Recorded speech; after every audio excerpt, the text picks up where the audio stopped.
மின்னலை பிடித்து மேகத்தில் துடைத்து பெண் என்று படைத்து வீதியில் விட்டு விட்டார்.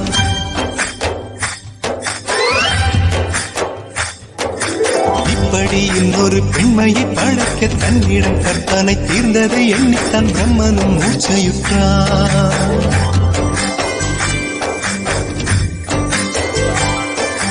மின்னலை பிடித்து மேகத்தில் துடைத்து பெண் என்று படைத்து வீதியில் விட்டு விட்டார்.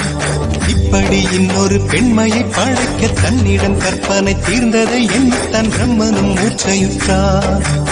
அவளின் நாசிக்குள் நுழைந்த காற்று உயிரை தடவி திரும்பும் போது மோட்சம் அடைந்து ராகங்கள் ஆகின்றதே. மின்னலை பிடித்து மேகத்தில் துடைத்து பெண் என்று படைத்து வீதியில் விட்டு விட்டார்.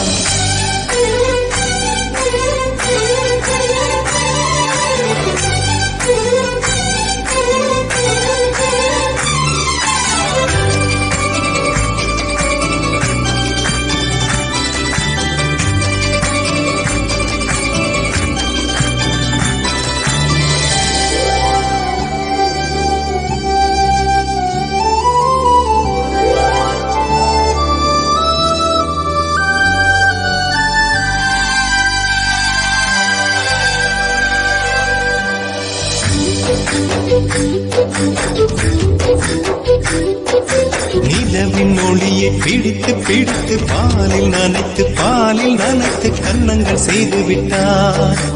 உலக மலர்கள் பறித்து இரண்டு பந்துகள் அமைத்து பெண்மை சமைத்து விட்டார்.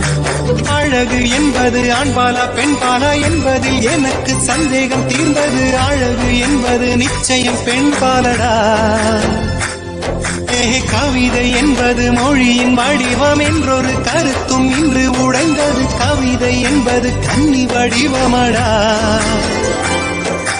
மின்னலை பிடித்து மேகத்தில் துடைத்து பெண் என்று படைத்து வீதியில் விட்டு விட்டார்.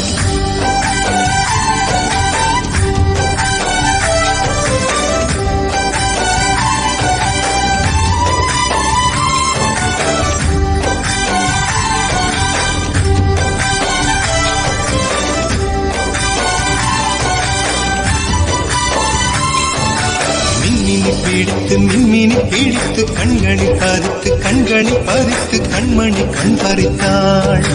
தங்கத்தை எடுத்து அம்மியில் அரைத்து மஞ்சளாய் நினைத்து கண்ணத்தில் குழைத்து ஜீவனை ஏன் எடுத்தாள்.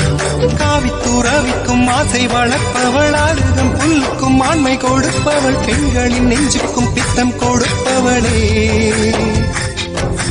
தெரிந்த பாகங்கள் உயிரை தந்திட, மறைந்த பாகங்கள் உயிரை வாங்கிட, ஜனனம் மரணம் ரெண்டும் தருபவளே.